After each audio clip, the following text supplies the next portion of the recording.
선생님 시즌2의 첫 강의인데 예. 오늘은 어떤 이야기를 해주실 겁니까? 우리가 살아가는데 우리는 지금 신앙인이잖아요. 그러니까 신앙인이라고 하는 울타리 안에서 우리의 사고라든지 우리의 어떤 판단을 하게 되는데, 하나님께서 세상을 만들고 세상에 살게 할 때에 믿는 사람들만 살게 하는 게 아니고 믿지 않는 분들도 더불어 살아가고, 또 그분들에게도 하나님께서 어떻게 살아야 하는지 그런 삶의 지혜와 원리들을 동일하게 가르쳐 주고 있기 때문에 이런 부분을 일반 은총 내지는 일반 계시라고 신학적으로 말하고 있는데, 이런 부분을 우리가 알아야 일반적인 어떤 지혜, 어떤 설기, 어떤 진리를 그곳에서 배울 수 있겠다, 이런 생각을 갖고 오늘은 그런 부분을 말씀드리려고 해요. 일반 은총 또 일반 계시에 대해서 이야기해 주셨는데 먼저 단어의 뜻, 용어 정의부터 좀 해주시면 좋겠습니다. 네, 일단은 은총이나 은혜는 동일한 말이고 계시와 은총은 좀 달라요. 그런데 이렇게 보면 비가 내린다, 해가 비친다, 이것은 우리나 안 믿는 분들에게 동일하게 비치거나 내려요. 이런 것들을 일반 은혜, 일반 은총이라고 하거든요.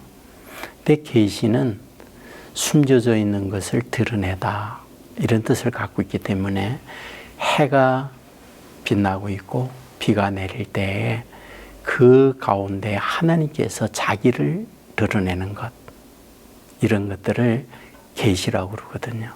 근데 제가 가만히 생각을 해보면 은총과 계시는 함께 가는구나, 그런 생각이 들어요. 그러니까 우리에게 어떤 은총이나 은혜가 임할 때에 그곳에 하나님께서 함께 자신을 계시하고 나타내고 있구나, 그런 생각이 들어요.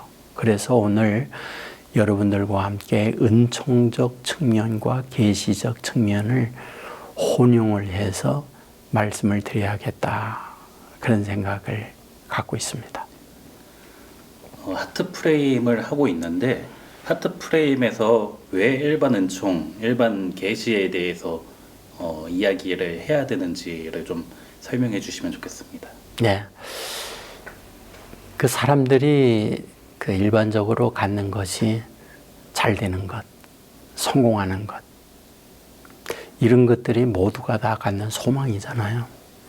소위 세상에 자기 개발서라고 하는 책들이 많이 나와 있고 또 많은 사람들에게 인기를 끌고 있는데, 조지 쉿이라고 하는 분이 성공하는 사람은 무엇이 다른가, 이런 책을 읽어보면 이분이 실패를 거듭하다가 자기 삶을 다르게 드라이브해요. 그리고 난 이후에 성공을 경험하고 자기의 경험을 바탕으로 해서 책을 쓰는데 굉장히 중요한 두 가지의 화두를 말해요. 하나는 정신이었고 하나는 실행력, 실천이었거든요. 저는 성경을 가만히 이렇게 보면서 이런 것이 성경의 원리와 다 맞닿아 있구나, 그런 생각이 들거든요. 하나님께서 75세 아브라함에게 너의 본토 친척 아비 집을 떠나라 말씀을 해요. 왜? 잘되게 하려고, 창대케 하려고. 하늘의 별과 같이 너의 후손을 번성하게 하겠다. 이게 하나님이 약속한 바였거든요. 그런데 그가 말씀을 떠나 고향을 떠나고 난 이후 그에게 주어진 것은 굉장히 고생이었어요. 그 약속과는 다른 삶의 현장이었거든요. 왜 그랬을까? 하나님께서 잘되게 하겠다 말씀해놓고는 말씀에 순종하고 떠난 아브라함의 삶의 현장은 고단함이었거든요.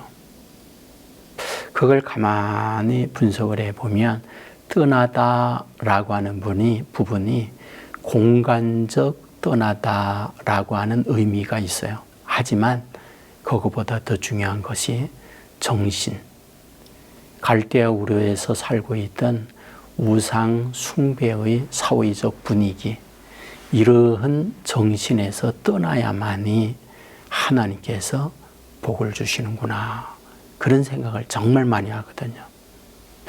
저는 미국의 이민간분들을 종종 만나서 살펴보면 그분들이 잘하는 사람, 성공하는 사람도 있는가 하면 굉장히 고달프게 사는 분들도 많이 있거든요. 그 이유가 뭘까를 가만히 보면 한국에서 성공하고 한국에서 잘 됐는데 이민 와가지고 폭망하는 그들의 삶인가? 대개는 그렇지 않아요. 한국이 더 힘들고 어려웠던 분들이 공간적으로 미국에서 살면서 여전히 그래요. 한국에서 잘 되는 분들은 공간을 이동해서 미국에 살면서도 잘 돼요. 그 이유가 뭘까를 보면 결국은 정신의 문제로구나. 저는 그런 생각 참 많이 하거든요. 성공하는 사람들의 7가지 습관 너무나 잘 알잖아요. 자기계발서 가운데 세계적인 베스트셀러란 말이에요. 그러면 스티븐 코비가 200년 동안 미국 내에서 성공한 사람들을 추적 연구했잖아요. 그래서 왜 그들은 미국 내에서 성공했을까? 그것을 연구해 보았더니 한 단어였잖아요. 습관. 그것을 분류를 했더니 7가지로 나눌 수 있다, 그 얘기잖아요. 저는 그 부분을 보면서 느끼는 부분이 있거든요. 예수 믿는 사람이나 안 믿는 사람이나 그런 원리는 동일하거든요. 예수 믿는 사람에게만 적용이 되어지고 안 믿는 사람에게는 적용이 안 된다, 그건 아니거든요. 그렇다면 무엇일까? 하나님께서 우리를 이 세상에 살게 할 때에 그렇게 살아야 잘 되도록 프로그래밍해서 이 세상에 우리를 나게 했다. 저는 그렇게 믿거든요. 자, 우리가 살고 있는 것은 지구라고 하는 행성이거든요.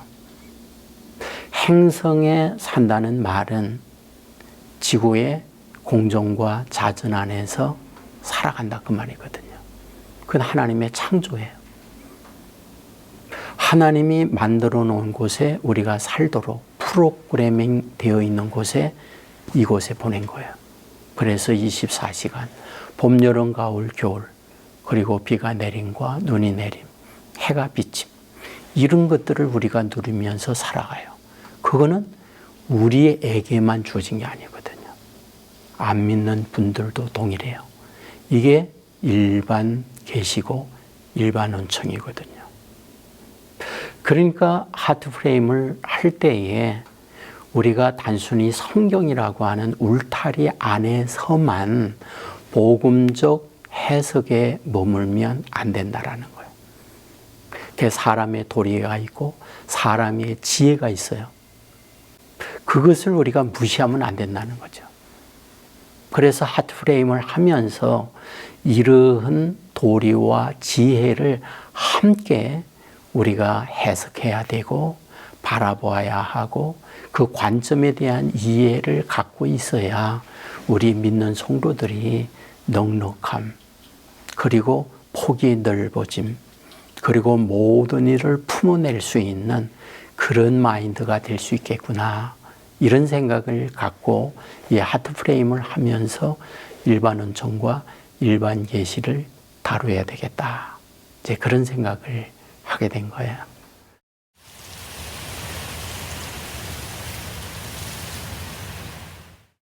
목사님, 그러면 성경에서 일반 은총이나 일반 계시에 대해서 이야기하는 본문이 있나요? 우리가 관심을 가지고 성경을 읽다 보니까 하나님께서 사람들에게 말씀하고 있을 때 하나님의 창조 세계와 그리고 그 안에 살아가고 있는 인간들의 여러 일상과 군상들을 가지고 하나님의 뜻을 펼쳐가고 있고 거기에 은혜와 계시를 말씀하고 있구나. 참 그런 부분이 많구나 하는 걸 보게 돼요. 우리가 로마서 1장에 보면 바울이 그런 말을 하잖아요. 하나님께서 만드신 모든 만물 위에 하나님의 신성을 나타내 주셨다. 우리가 성경에서 말하는 이 부분을 일반 계시, 일반 은총의 대표적 성경 구절로 보고 있잖아요. 맞는 말이라고 보거든요. 예수님께서 하셨던 말씀들을 가만히 이렇게 보세요.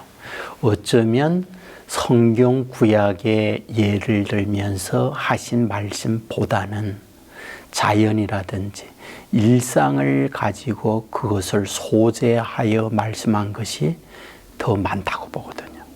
씨 뿌리는 비유가 그렇잖아요. 그러니까 자연이나 일어나고 있는 사건들 속에 우리에게 계시하고 있는 그 하나님의 음성, 하나님의 지혜, 저는 그런 것들을 꼭 깨우쳐야 하고 배워야 한다. 그렇게 생각을 해요. 이렇게 한번 생각을 해보십시오.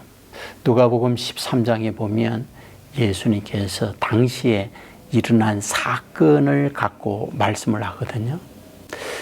빌라도가 당시에 사람들을 죽였어요. 그 이유는 어떤 법적 문제에 의해서 사형을 당해야 된다. 그래서 죽였겠죠. 그게 당시 일어난 사건이에요. 또 다른 사건이 있었거든요. 실로암 망대가 무너졌어요. 부실공사라고 할 수 있죠. 그때에 또 여러 명이 죽었어요. 예수님께서 당시 일어난 그 사건을 갖고 그것을 설명을 해요. 저건 거울이다.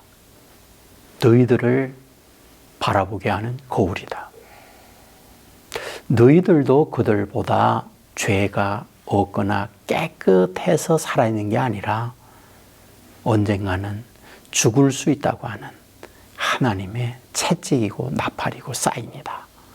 예수님께서 그렇게 말씀하거든요. 그러니까 우리가 일어나고 있는 일상의 사건이라든지 자연이라든지 모든 것들 속에서 의미 전환을 하고 그것에서 지혜를 배우고 진리를 깨우쳐야 하는구나.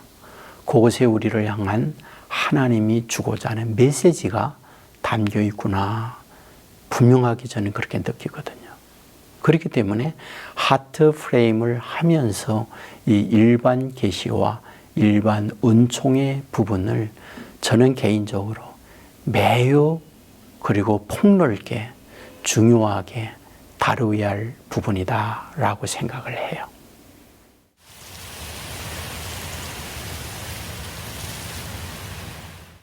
그럼 우리가 하트 프레임을 하면서 일반 계시적 측면에서 어떻게 복음으로 해석할 수 있는지 좀 구체적으로 좀 설명해 주시면 좋겠습니다. 네, 여러분에게 드리고 싶은 부분이 있다고 그러면은 일단은 세상 사람들이 하고 있는 것들을 가만히 보세요. 그분들의 어떤 철학적 전개라든지 사람들을 이끌어가는 지도자들의 어떤 언어 구사나 우리에게 다가오는 설명들을 보면은 우리가 하고 있는 것과 방법이 똑같아요. 물이 흐릅니다. 왜 물이 흐를까요? 낮은 곳으로 가기 위해서죠. 낮은 곳이 어디일까요? 가장 낮은 곳이 바다죠. 그 바다는 모든 걸 품어내는 그릇이잖아요. 이런 낮은 마음 가질 때에 하나님의 축복이 우리 안에 흘러 들어온다. 우리가 일반적으로 그렇게 말하잖아요. 그런데 세상은 그걸 말하지 않고 겸손하고 자기를 낮출 때에 지혜와 이런 것들이 나에게 온다라고 하는 것으로 끝을 내거든요. 그러니까 이런 부분에 우리의 접근을 통해서 일반적 부분을 통하여 지혜를 배우는 거죠. 저는 여러분들과 함께 조금은 힘들 수 있지만은 그러나 반복적 과정을 통해서 훈련을 해서 자연스럽게 이것이 라이프 스타일로 바뀌면 좋겠다. 그러면 우리의 일상의 삶을 복음으로 해석하면서 정말 어떤 문제들을 멋지게 해석하면서 절망의 환경에서 희망을, 눈물 나는 곳에서 웃음을 갖고 살아갈 수 있는 그야말로 성숙한 사람, 세상으로 말하면 돌을 터는 사람이 될 수 있다. 저는 그렇게 생각을 해요. 망치자루를 만든다든지 도끼자루를 만든다든지 낫자루를 만들 때 산후에 어떤 나무를 사용하는가? 놀라운 것은 양지 쪽에 잘 자란 나무를 안 쓴다는 거예요. 음지에서 추위와 함께 해를 받지 못하고 자른 나무를 쓴다는 거예요. 왜 그럴까? 고난의 아픔을 견딘 그가 단단한 나무가 되었다는 거죠. 인생의 고단함, 추위 속에 햇볕 받지 못하고 떨며 살아간 사람, 그 자체는 우울이죠. 그 자체는 슬픔이죠. 그러나 그것을 복음으로 바라본다면 나를 단련하는구나. 나를 단단한 사람 되게 하고자 하는 하나님의 섭리가 여기 있구나. 그 고난을 그렇게 해석하는 거죠. 잊지 말아야 해요. 온실 속의 화초는 찬바람 날 때에 말라 죽거든요. 하나님은 하나님의 자녀들을 결코 온실 속의 화초가 되기를 원치 않아요. 나는 유한진 씨의 들꽃이라고 하는 시구 참 마음이 들거든요. 화려가 아름다운 꽃은 거실에 있지만 들꽃은 들에 피어 있다. 아름다운 화초의 꽃은 사람이 돌보지만 들에 있는 들꽃은 하나님이 돌보신다. 관점이잖아요. 저는 욥을 생각해 봐요. 욥이 정말 입체적 고난을 받잖아요. 사람들은 한두 개의 고난을 받는데 욥은 입체적 고난을 받는다고요. 재산, 질병, 관계, 그리고 사망. 그 어느 것 하나 고난에서 벗어난 게 아무것도 없잖아요. 그런데 사람들은 와서 얘기했죠. 모든 게 인과응보다. 모든 게 심은 대로 거둔다. 내가 오늘의 그 결과는 그럴 만한 이유가 있다고. 조롱도 하고 와서 야유도 보냈잖아요. 그럴 때 얼마나 절망이에요. 얼마나 눈물이에요. 그런데 욥의 관점이 있잖아요. 하나님이 나를 정금같이 나오기 위하여 지금 나를 용광로 속에 집어넣고 있다. 자기의 고난을 그렇게 해석해내고 있잖아요. 그와 같은 고난의 문제를 해석할 때에 그 이후에 인생은 달라지잖아요. 바로 이것이 하트 프레임에 가고자 하는 거거든요.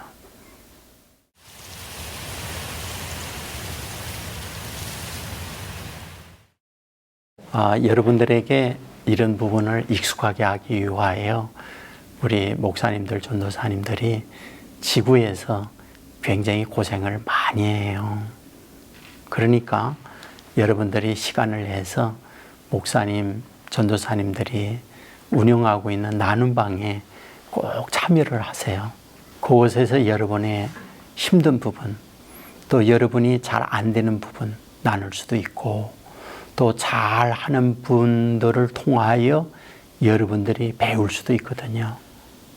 그러니까 여러분들이 이런 강의를 듣기 하지만은 그것으로 끝내질 말고 좀 나눔방에 꼭 오셔서 좀 익숙하게 훈련의 시간들을 연속적으로 가지면 좋겠다 생각이 되어집니다. 부탁합니다.